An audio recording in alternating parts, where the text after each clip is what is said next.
할렐루야, 기쁨으로 하나님을 찬양하겠습니다.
감찰하시고 함께 동행하시는 하나님의 찬양으로 나아가겠습니다.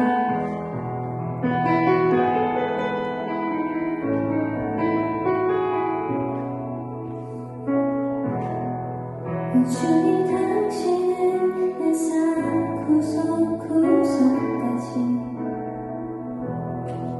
감찰하시며 나를 원하시는 분 내 길을 밝혀서 영원한 생명을 기워 인도하시며 나를 격려하시는 분 우리 함께 고백합니다.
주를 바라봅니다.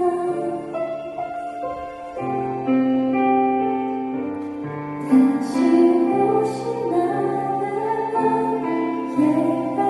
예수, 주를 기다립니다. 우리 함께 찬양합니다.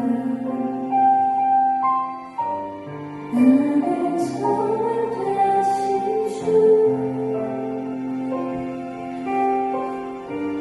주를 바라봅니다.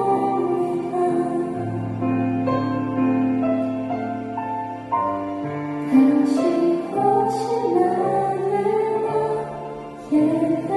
예수,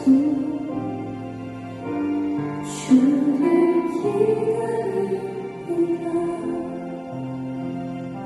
우리 예배를 앞서서 기도하며 나아가겠습니다. 정말 예수님이 우리의 소망 되시고 우리의 그 어떤 고난보다 더 크시기 때문에 그 고난을 힘들어하는 것이 아니라 하나님께서 이 땅을 통치하시며 우리가 그 땅을 바라봄으로 기쁨으로 나아갔으면 좋겠습니다.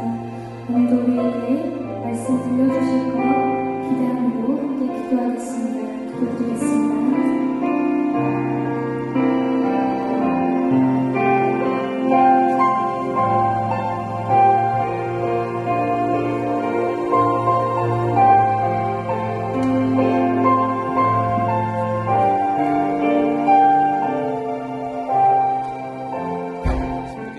한 주간의 삶을 돌아보며 기도하는 시간 가지겠습니다.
하나님께서 저희들을 여기까지 인도하여 주신 것 생각할 때 감사를 드립니다. 저희가 다 알지 못하고 내린 결정들도 있었고 때로는 망설이면서 내린 결정들도 있었지만 하나님께서 그것을 선하게 사용하셔서 선한 길로 인도하여 주신 것 생각할 때 감사를 드립니다. 우리보다 비교할 수 없을 정도로 지혜로우시고 전능하신 하나님 의지하며 하나님과 동행하는 저희들 되기를 소원합니다. 예배의 자리에서 주님 앞에 예물 올려드립니다. 저의 마음의 고백도 함께 담아드립니다. 하나님 기쁘게 받으시기를 소원합니다. 이 물질이 사용될 때 예수의 십자가 복음이 많은 분들에게 전해지게 하시고 그분들도 예수를 믿어 하나님 자녀 되게 하여 주옵소서. 오늘은 주일학교 부서에서 친구 초청하는 잔치가 있었습니다. 개포동교회에 처음 나온 아이들, 또 태어나서 처음으로 교회 나온 아이들도 있을 텐데 하나님 그 아이들의 마음을 붙들어 주시고 또 마음문을 열게 하여 주셔서 예수를 만날 수 있는 귀한 기회가 되게 하여 주옵소서. 하나님, 우리 모든 성도님들의 삶을 붙드시기를 원합니다. 하나님께서 영과 육의 강건함을 다해 주시기를 원하며 또 하나님께서 맡겨주신 자리도 기쁨으로 잘 감당하게 하여 주옵소서. 학업과 일터에 있을 때 하나님께서 주시는 지혜와 능력으로 감당하게 하여 주시어서 우리의 생각보다 항상 넘치도록 채워주시는 하나님을 만나게 하여 주옵소서. 군에 가 있는 아들, 딸들 지켜보호하여 주시고 지방과 해외에 나가 있는 우리 모든 성도님들 하나님께서 친히 동행하셔서 보내신 목적 잘 이루는 삶 살게 하여 주옵소서. 오늘부터 해서 사사기 말씀을 공부합니다. 하나님, 이 말씀 공부를 통해서 우리에게 친히 말씀하시는 하나님을 만나게 하여 주시어서 우리의 삶이 말씀으로 인해서 힘을 얻게 하시고 말씀 가운데 우리 삶을 인도하시는 하나님을 만나게 하여 주옵소서. 감사드리며 예수님의 이름으로 기도합니다. 아멘. 오늘 읽은 말씀에 근거해서 사사기 강의 첫 번째 시간으로 사명 성취와 도우시는 하나님 주님의 손길이라고 하는 제목으로 말씀드리겠습니다. 사사기는 히브리어로 쇼페팀이라고 하는 말이고 영어로는 judges, 우리말로는 개역성경, 우리가 지금 사용하고 있는 개역개정성경은 사사기라고 그렇게 번역을 했습니다. 공동번역 성경에서는 판관기라고 번역을 하고 있습니다. 그러니까 제목이 우리에게 이야기해 주는 것처럼 재판관들에 대한 이야기인가 보다 이런 생각을 하게 하는데, 실질적으로 사사기를 읽어보면 재판하는 판사의 역할을 감당하는 그러한 사람들에 대한 이야기라기보다는 어려움 가운데 있는 이스라엘 백성을 구원하는, 하나님을 의지하여서 구원해내는 어찌 보면 좀 군사 지도자의 역할, 그것이 사사기에 나오는 사사들의 역할이라 할 수 있습니다. 사사기에는 12명의 사사가 등장합니다. 그래서 크게 대사사, 소사사 이렇게 구분을 해요. 대사사가 6명, 소사사가 6명입니다. 대사사로는 온니엘, 에훗, 드보라, 기드온, 입다, 삼손 같은 6명이 해당하고, 소사사에는 삼갈, 돌라, 야일, 입산, 엘론, 압돈 같은 6명이 여기에 해당합니다. 이 12명의 사사를 보면 이스라엘 전체의 지도자는 아닙니다. 각 지파의 지도자로서의 역할을 합니다. 굉장히 흥미로운 것은 사사기에 이 사사라고 하는 칭호가 특정한 인물에게 붙여서 사용되지는 않는다는 겁니다. 유일하게 이 단어가 하나님에게만 적용되어서 사용됩니다. 우리가 흔히 사사 드보라, 사사 기드온, 사사 삼손이라고 이렇게 표현을 하는데 그 표현이 사사기에는 등장하지 않습니다. 어떤 특정 인물에게 사사라고 그렇게 붙여 사용하지는 않는다는 얘기입니다. 쉽게 설명드리면 제 이름이 이풍인이고 제 역할이 목사이죠. 그래서 이풍인 목사 이렇게 부릅니다. 이것처럼 사사 기드온, 사사 드보라 이런 식의 표현은 등장하지 않는다. 근데 딱 이런 식의 표현이 딱 한 군데 등장합니다. 그것이 사사기 11장 27절이에요.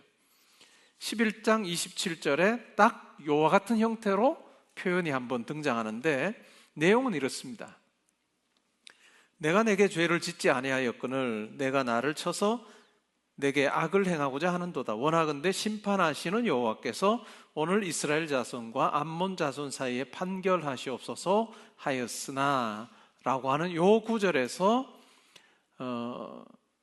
사사 하나님이라고 하는 말이 병행으로 등장합니다. 우리말 개역개정 성경은 심판하시는 여호와라고 번역을 해서 이 뉘앙스가 별로 살아있지 않은데 일부 영어 성경을 보면 The Lord the Judge 이렇게 표현을 합니다. 그러니까 딱 이런 식의 표현은 딱 하나님에게만 적용해서 지금 기록하고 있다라고 하는 거죠. 이것은 11장이면 21장까지 있으니까 거의 이 책의 가운데 부분이죠. 이 한 구절에서 진정한 사사가 누구냐 라고 하는 부분을 이야기해 주고 싶어 하는 것 같고, 그분이 바로 하나님이 진정한 사사다라는 이야기를 해주고 싶은 것 같습니다. 많은 사사들을 보면 하나님의 절대 기준에는 못 미칩니다. 부족한 점이 많아요. 근데 그 사람들을 통해서 하나님께서 일하십니다. 공적도 있고 과오도 있습니다. 그러니까 완벽한 사람을 들어서 사사로 사용하신 것이 아니라 허물도 있는 사람들, 약점도 있는 사람을 들어서 하나님께서 사사로서의 역할을 하게 하십니다. 이 부분은 우리에게도 참 많은 부분을 이야기를 해줍니다. 저는 신앙생활하면서 여겨주시는 은혜라고 하는 표현을 자주 씁니다. 여겨주시는 은혜. 실제로 나는 그러하지 못한데도 하나님께서 그렇게 여겨주셔서 나에게 어떤 일을 맡기시고 또한 그 일을 이루시는 하나님. 직분자 교육을 할 때마다 저는 이 이야기를 항상 합니다. 장로가 되고 또 권사가 되고 안수입사가 되어서 교회를 섬기실 분들에게 저는 항상 이 이야기를 합니다. 여겨주시는 은혜가 있다.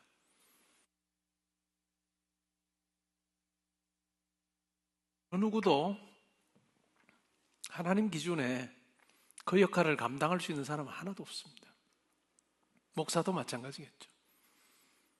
담임 목사의 그 하나님 기준에 딱 맞아서 야, 너 커트라인보다 훨씬 점수가 높으니까 내가 너에게 그 일 맡겨주지 마 라고 하시는 것이 아니고 여겨주시는 은혜입니다. 내가 이거 할 수 있어요, 나 이거 진짜 잘합니다 라고 하면 오히려 자격이 없습니다. 여겨주시는 은혜가 있을 때, 겸손함이 있을 때 하나님께 들어 사용하시는 거예요. 여러분의 삶도 마찬가지일 거예요. 우리가 하나님을 향해서 정확하게 하나님 앞에 있는 자기를 보면 허점투성입니다. 부족함이 많은 거죠. 연약함이 많은 거죠. 그럼에도 불구하고 여겨주시는 그 은혜로 우리가 사는 거예요.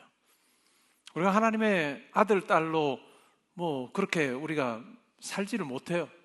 근데 그렇게 여겨주시는 은혜 가운데 우리가 거하는 거죠. 이것이 신앙의 가장 밑바탕에 우리 가운데 있어요. 오늘 기억하십시오. 여겨주시는 은혜로 내가 산다 하는 그 분명한 생각이 우리 가운데 필요합니다. 사사기는 여호수아 이후 그리고 사무엘 선지자 등장까지의 그 시기를 다루고 있습니다. 사무엘 선지자가 주전 1050년 정도에 이제 등장하죠. 그러니까 그 이전에 한 300년, 350년의 기간을 다룹니다. 주전 1400년 혹은 1350년부터 주전 1050년까지의 그 기간, 이스라엘의 역사를 다루는 책이 바로 사사기라 할 수 있습니다. 하나님께서 이스라엘 백성들을 가나안 땅, 약속의 땅으로 들여보내시면서 가졌던 기대가 뭘까요? 하나님 백성답게 잘 사는 거예요. 그리고 하나님 백성답게 그 땅에서 거하면서 혹시 옆에 살게 되는 그 사람들에게 거룩한 영향력 끼치는 것, 그것이 하나님께서 의도하셨던 것 같아요.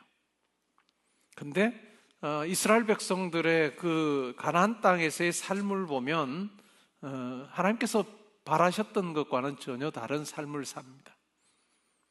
오히려 가나안 그 문화와 종교에 어찌 보면 영향을 받습니다. 거룩한 영향을 끼쳐야 될 사람들이 오히려 그 가나안 문화의 영향을 받아서 가나안화 되어버리는 그러한 모습이 이 사사기 속에 잘 나와 있습니다. 이것은 오늘날 우리의 삶, 성도로 사는 내 삶, 그리고 교회의 모습을 들여다보게 해주는 부분입니다. 우리가 하나님께서 우리를 세상의 빛과 소금으로 세워주셨는데 그런 어떤 사명과는 상관없이 오히려 세상의 여러 가지 가치들이 내 삶에 들어와 있지 않은지, 또 교회 안에도 세상의 가치들이 들어와서 이 교회의 여러 일들이 세상의 그 원리를 따라서 어떤 일들이 이루어지는 그러한 방식이 혹시 있지 않는지 우리는 잘 살펴보아야 합니다. 사사기의 핵심 주제는 마지막 절에 나옵니다. 21장 25절에 나오는데 이런 말씀입니다. 그때에 이스라엘에 왕이 없으므로 사람이 각기 자기의 소견에 옳은 대로 행하였더라. 물론 여기서 말하는 왕은 진짜 사람 왕이 없었다는 거예요. 인간 왕이 없었습니다. 그 다음에 이제 사무엘서로 넘어가면 이제 왕이 세워지는 그 과정들이 나옵니다. 근데 여기서 말하는 이 말의 의미는 하나님께서 인간 왕을 세우시지만 항상 하나님이 왕이셨습니다. 항상 하나님이 이스라엘 백성의 통치자였고 유일한 통치자입니다. 유일한 통치자였는데 이 사사 시대를 보면 이러한 하나님의 통치를 발견할 수가 없습니다. 하나님의 통치와는 상관없는 그러한 하나님으로부터 떠나 있는 그러한 삶이죠. 그러다 보니까 각기 자기 눈에 좋은 대로 행합니다. 하나님의 왕되심을 거부할 때 사사기에는 반복되는 사이클이 등장합니다. 배반합니다. 이스라엘 백성들이. 그럼 하나님이 심판하시죠. 다시 회개합니다. 그리고 구원을 베푸십니다. 배반, 심판, 회개, 구원이라고 하는 사이클이 계속해서 반복되고 있습니다.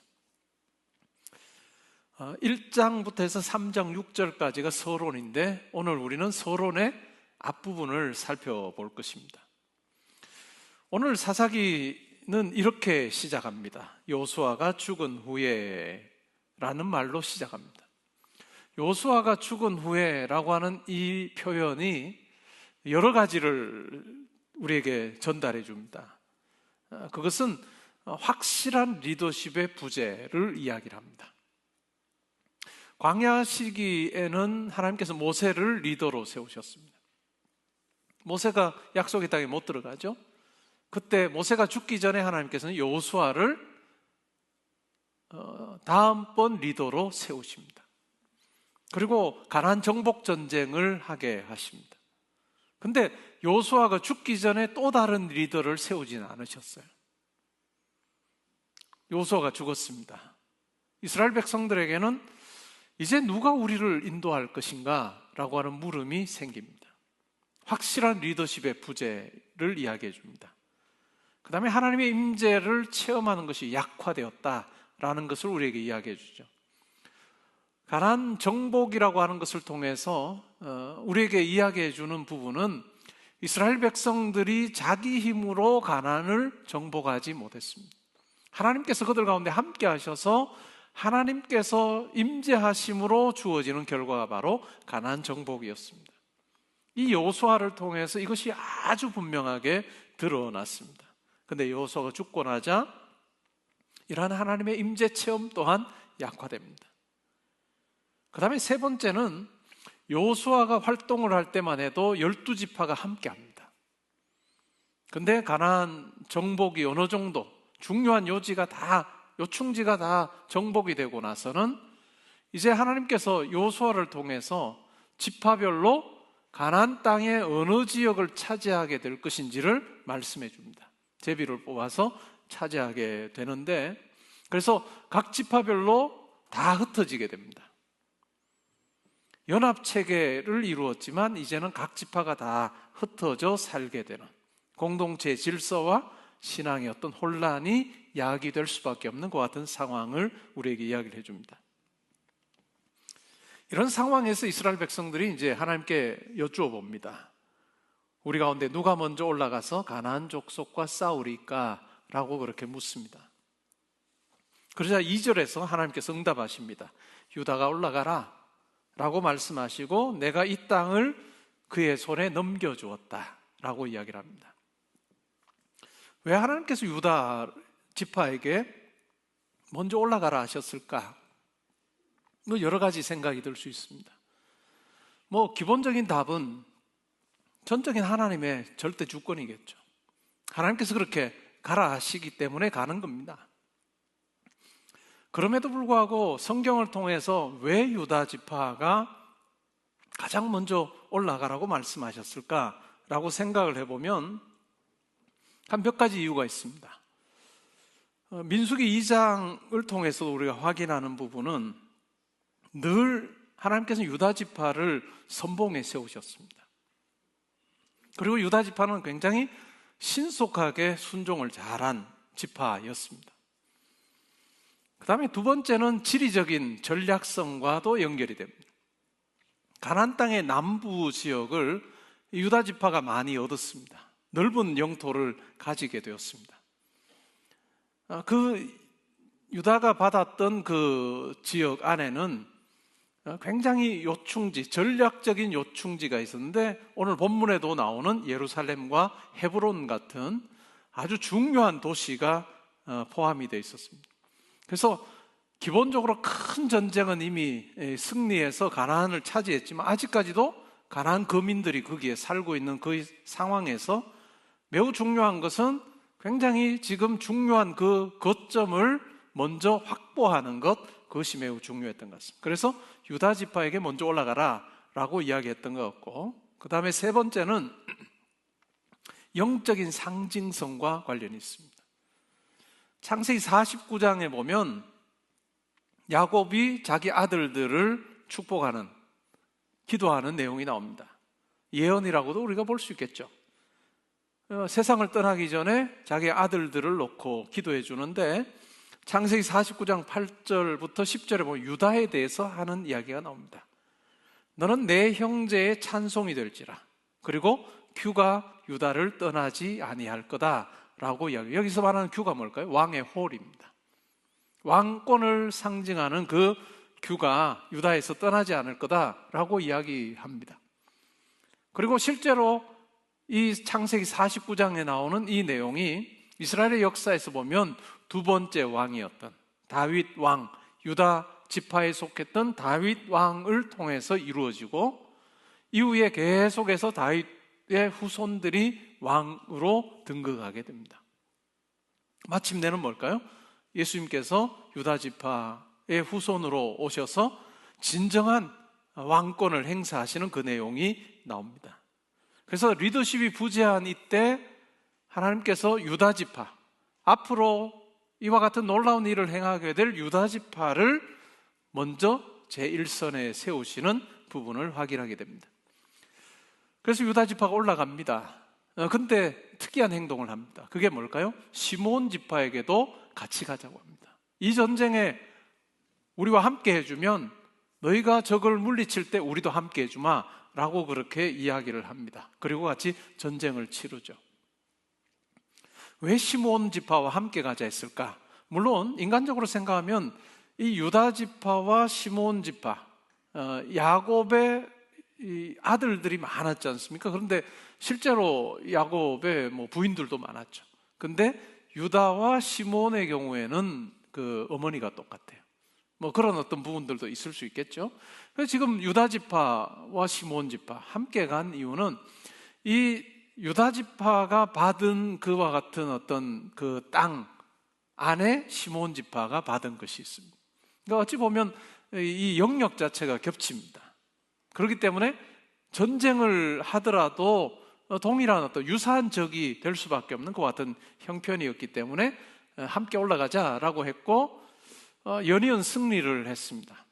가나안 족속과 브리스 족속을 물리쳤고 베색에서 10,000명을 죽였고 예루살렘과 헤브론을 차지하게 되는 그러한 일들이 있었습니다.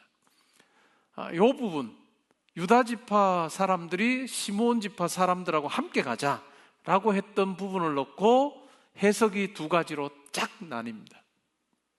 이게 짬짜면도 아니고 해석이 진짜로 두 가지로 쫙 나뉩니다. 50대 거의 50이에요. 제가 설교 준비를 하다 보면 책을 많이 읽는 편인데 두 입장으로 싹 갈립니다. 한 입장은 뭐냐면 이런 입장이에요. 하나님께서는 유다 지파에게 올라가라 했는데 인간적인 생각을 가지고 시므온 지파도 데리고 함께 갔다. 하나님께서 승리를 주긴 하셨어도 그 안에 온전한 순종은 없다라고 하는 입장입니다. 그러니까 승리에 담겨 있는 불순종이라고 하는 이것이 이후에 이 이스라엘의 역사 속에 펼쳐지게 될 것을 이 사건을 통해서 미리 보여주는 거다라고 하는 입장이 첫 번째 입장입니다. 근데 두 번째 입장은 이런 겁니다. 동역의 모델로 보는 거죠. 동역의 모델로 보는데 유다 지파는 굉장히 강한 지파입니다. 12지파 중에서도 강한 지파입니다.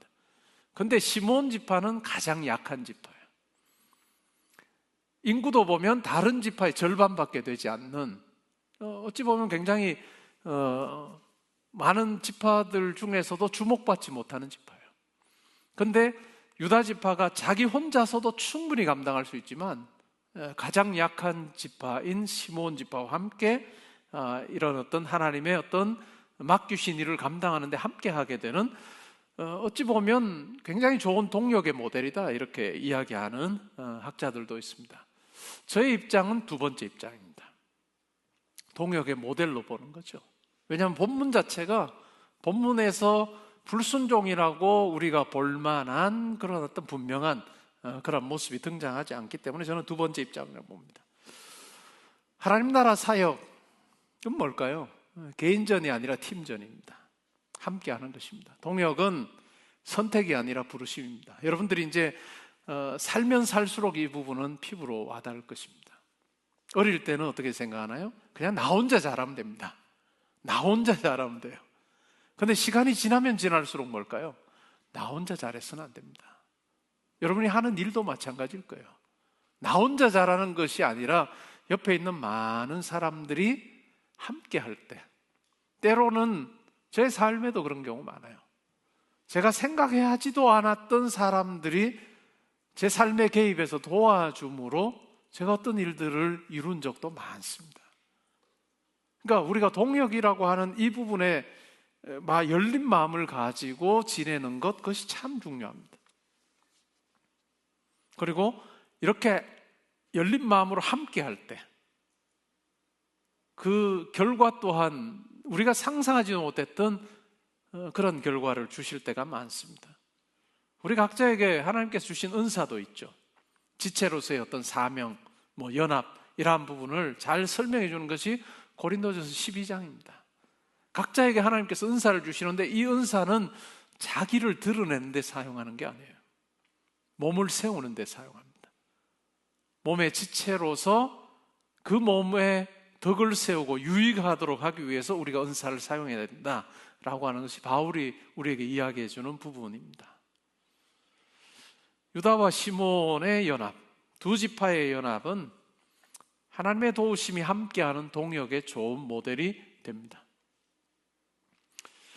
특별히 우리 형제 자매들이 여러분의 삶을 놓고 기도할 때 저는 이 부분을 꼭 기도했으면 좋겠다 하는 생각이 있습니다. 동역이라고 하는 부분, 동역이라고 하는 부분을 꼭 생각을 하고 그 동역에는 여러분들이 상상하지도 못했던 사람들이 여러분들과 함께하는 동역도 경험하게 될 것입니다. 근데 이것은 여러분들이 열려있지 않으면 경험할 수 없는 거예요. 열려있지 않으면 경험하지 못하는 부분이라 여러분의 기도의 제목 속에도 이 부분을 놓고 나도 누군가를 돕는 자가 되고 또 하나님께서 내게도 돕는 자를 붙여주시는 이런 어떤 삶을 통해서 내 생각을 뛰어넘는 하나님의 섭리를 경험하면 좋겠다 하는 그 기도가 있으면 좋겠습니다. 우리가 성경 통독을 하고 있는데 출애굽기 17장은 이미 다 읽었죠. 출애굽기 17장에 어떤 내용이 나올까요? 이스라엘이 아말렉과 전투를 합니다. 아말렉과 전투하는데 전투 그 묘사가 굉장히 흥미롭고 때로는 우스꽝스러워요. 생각해 보면 그냥 군사들끼리 전투하는데 이 전투가 무엇의 영향을 받느냐 하면 모세가 지팡이를 들고 이렇게 손을 높이 들고 있습니다. 이렇게 여러분 얼마나 있을 수 있을 것 같아요? 꽤 못 있을 거예요. 많이 못 있겠죠. 그러면 이렇게 지팡이를 들고 손을 높이 들고 있으면 누가 이길까요? 이스라엘이 이겨요. 근데 손이 이제 팔이 점점 내려가고 피곤하니까 이렇게 내려가면 아말렉이 이깁니다. 이상한 거 아니에요, 그죠? 모세의 팔 자체에 힘이 있어서 올리면 이기고 내려가면 지고 하는 그런 것을 우리에게 가르쳐 주려고 하는 것지는 않은 것 같아요. 그래서 그 광경을 보고 결국 어떻게 합니까? 아론과 훌이 모세 옆에서 돌을 꿰고 그 다음에 모세의 팔이 내려가지 않도록 한 팔씩 붙잡아주는 역할을 합니다. 그래서 결국은 이겨요. 그러한 것을 보면서 이 동역함이라고 하는 것이 얼마나 소중한가라고 하는 것을 우리가 배울 수가 있습니다. 여러분 스스로 한번 생각해 보십시오. 나는 지금 신앙의 여정 속에 누구와 함께 걷고 있는가? 내가 내 삶을 이야기하고 내 소명을 이야기할 수 있는 누군가가 내 옆에 있는가? 목장에 있을 수도 있고 여러분 가까운 누군가가 될 수도 있을 것입니다. 그리고 여러분 아직까지 막연할 수 있는 여러분의 미래의 삶에 하나님께서 여러분들에게 허락하실 그 동역자, 함께 협력할 동역자를 놓고도 기도하시면 좋을 것 같아요. 이건 기독교인들만 할 수 있는 기도 같아요. 왜냐하면 하나님께서 내가 전혀 생각하지도 못했던 사람들을 통해서 어떤 일들을 이루시는 그러한 부분들이 참 많습니다. 그런데 정말 중요한 건 뭘까요? 그래서 오늘 우리가 잘 살아야 돼요. 오늘 우리가 잘 살아야 됩니다. 우리가 너무 쉽게 오늘 내 삶, 내가 지금 어떤 결정을 하고 누군가를 만나고 하는 것을 쉽게 생각해서는 안 됩니다. 내가 만나는 그 사람을 통해서 또 내가 알지도 못하는 누군가를 통해서 또 역사하실 하나님이 계시다 하는 것을 여러분 꼭 기억하시면 좋겠습니다. 여러분 앞으로 살 날이 훨씬 더 많은 사람들입니다. 여러분 진짜 여러분이 만나는 한 사람 한 사람과 척지지 마십시오. 절대로 그 사람과 등을 돌리는 구조가 만들어지면 이것은 여러분의 삶에 도움이 되지 않을 겁니다. 누구를 만나든지 참 보다가 안 볼 수도 있겠죠. 떨어져 지내야 되는 그런 상황들이 있어도 항상 좋은 관계를 유지하는 것, 그것은 여러분들이 뭔가 업적을 내기 위해서 자기를 가꾸는 것만큼이나 중요할 것입니다. 우리가 집을 지을 때, 벽돌을 쌓을 때, 벽을 세울 때 보면 벽돌과 벽돌 사이에 모르타르를 넣습니다. 모르타르를 치죠. 눈에 보이지도 않을 수도 있습니다. 근데 이 벽돌과 벽돌 사이에 두게 되는 이 모르타르, 그것으로 인해서 벽이 든든하게 세워집니다. 우리의 인생 또한 그러합니다. 내가 안 보면 말지라는 말을 절대로 해서는 안 됩니다. 절대로 해서는 안 되고 여러분들이 할 수 있는 대로 좋은 관계를 가지고 사람들과의 관계를 맺어가시면 좋을 것 같습니다. 그럴 때 하나님께서 그 동력함 속에 하나님께서 도우시는 손길로 함께 하실 겁니다. 6절 7절에 보면 굉장히 이상한 이야기가 하나 나옵니다. 아도니베섹이라고 하는 사람이 나오는데 이 사람이 붙잡혔고 유다지파 사람들이 이 사람의 엄지발가락과 엄지손가락을 잘라버립니다. 그런데 이 아도니베섹이 이런 고백을 해요. 하나님이 나의 행한 대로 내게 갚으신다 라고 이야기합니다. 그러면서 자기가 했던 일을 떠올라요. 어떤 일이에요?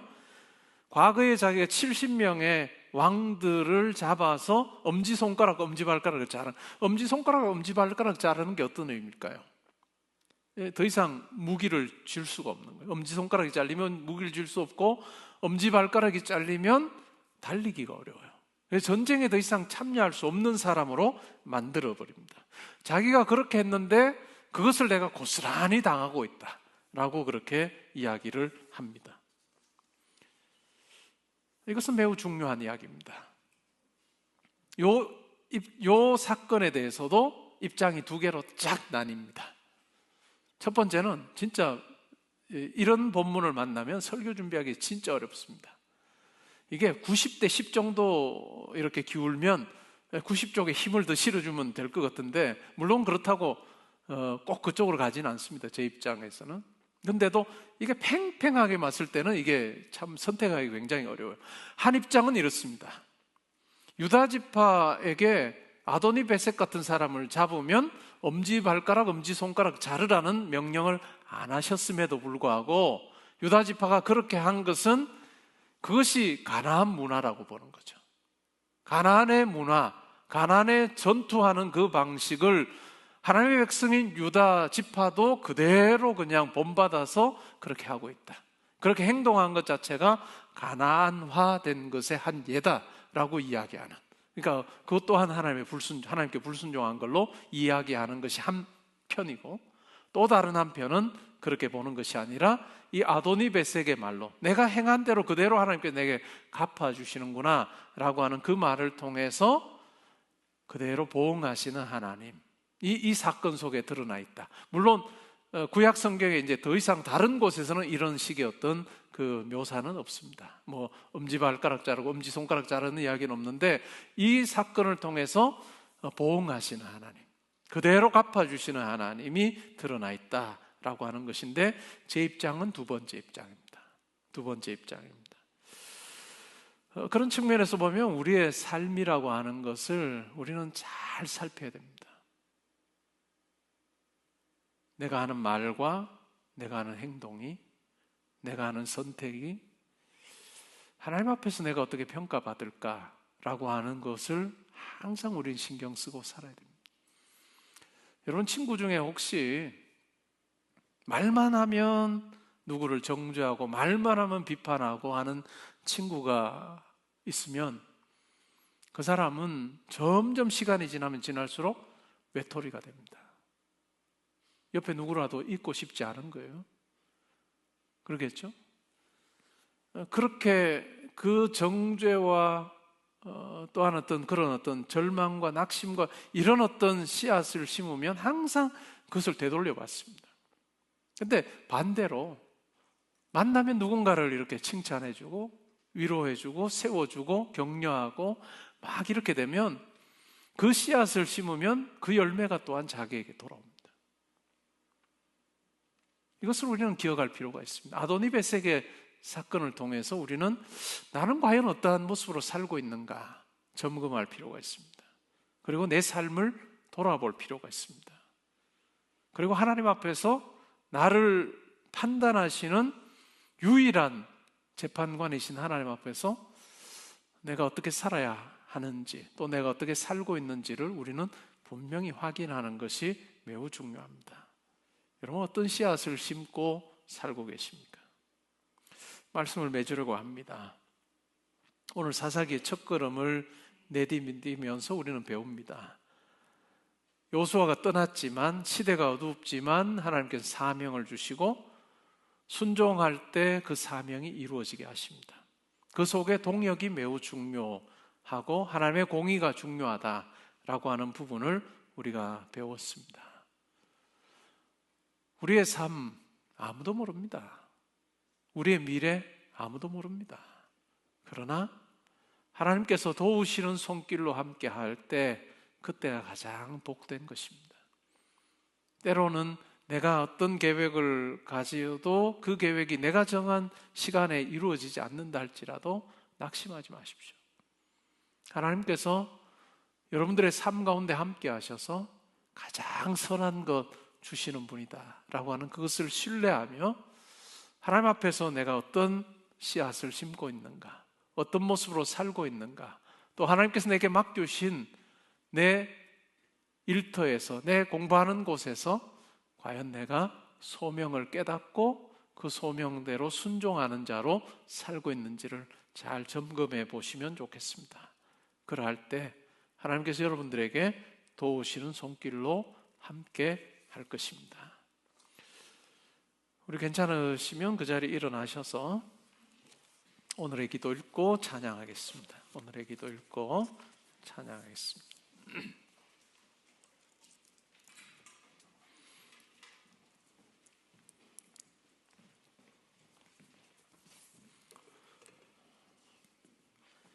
우리 함께 읽겠습니다. 시작.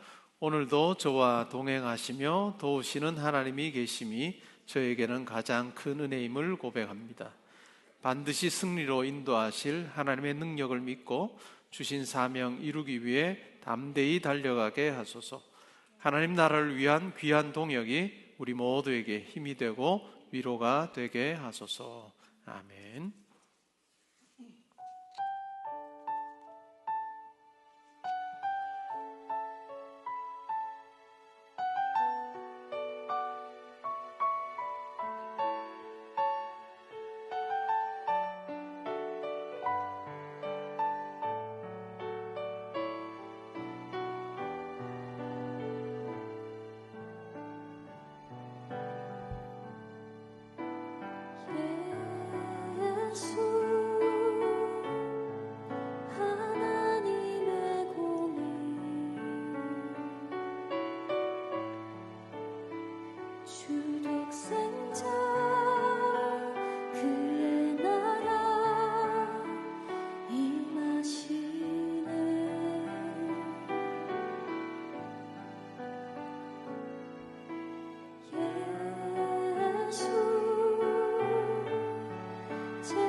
오늘 들은 말씀 생각하면서 이 시간 기도하면 좋겠습니다. 하나님께서 여러분에게 주신 소명이 무엇이라고 생각하십니까? 그 소명을 우리가 이루기 위해서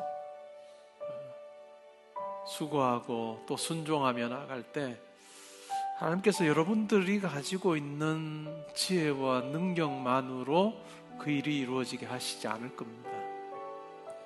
참 놀라운 것은 하나님께서 우리 각자에게 맡겨주신 그 일을 소명으로 알고 제가 잘 감당하기 원합니다 라고 할 때 하나님께서 우리에게 더하여 주시는 것이 참 많아요. 사실 그걸로 하는 거죠. 내 것으로 하지 않고 그걸로 하는, 그렇게 생각을 하면 우리가 하나님 앞에 당연히 기도하는 자로 살아야 하고 내 힘에 내 삶의 주관자가 내가 아님을 고백하는 것 당연할 것 같습니다.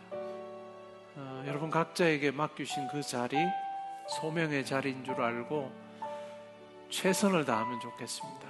그리고 여러분들이 만나는 한 사람 한 사람, 여러분 허투루 대하지 말고 소중히 여기고, 그리고 그 사람이 여러분들도 알지 못하게라도 여러분들 생각하지도 못했던 그 방식으로 그 사람이 정말 큰 도움이 돼서 등장할 때가 있을 겁니다. 내가 상상하지도 못했던 방식으로 말이죠.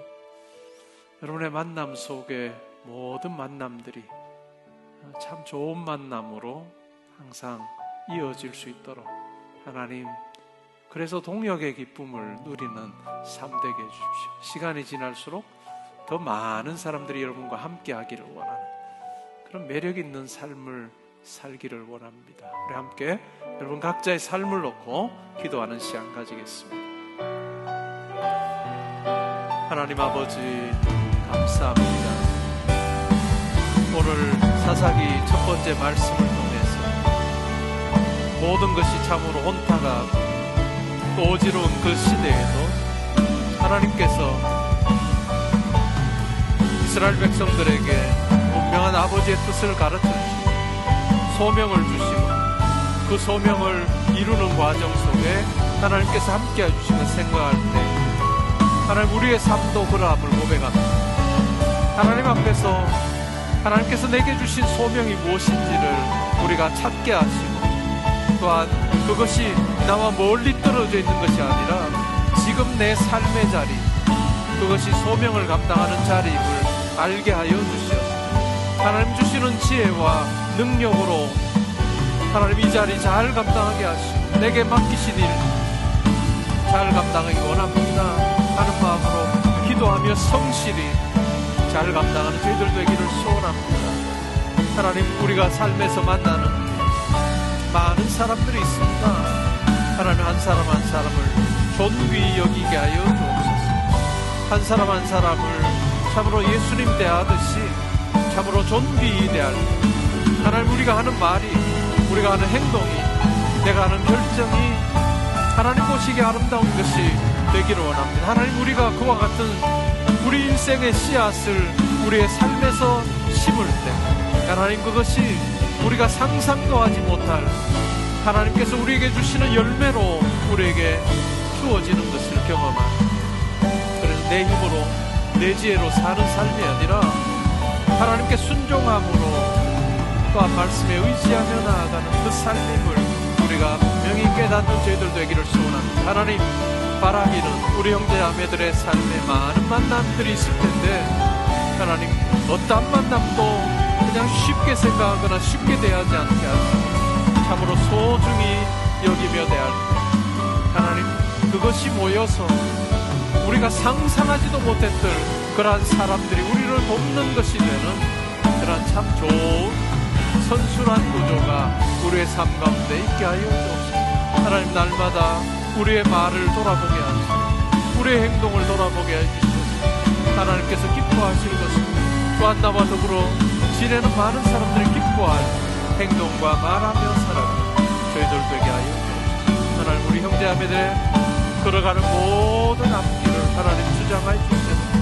본인들이 우리 생각하는 것보다 구하는 것보다 항상 더 넘치도록 채워주시고 아버지의 은혜를 경험하며 살게 하시고 날마다 여겨주시는 은혜로 내가 살고 있습니다 고백하는 우리 모든 형제자매들 되게 하시고 하나님 이번 한 주간의 삶도 들어가기를 소원합니다. 하나님 은혜 안에 거하는 우리 모두 되게 하여 주옵소서.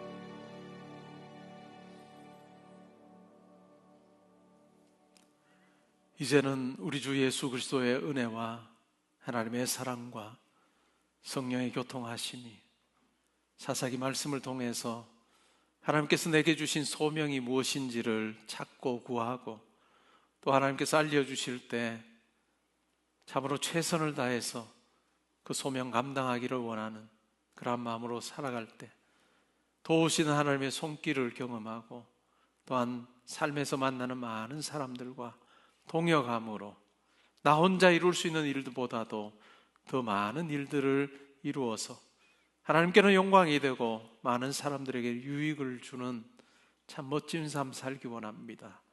기도하고 다짐하는 주의 사랑하는 형제자매들과 성도님들과 가정과 학업과 일터와 교회와 이 나라와 민족과 이번 한 주간의 모든 계획과 만남 위에 지금부터 항상 함께 있어지이다. 아멘.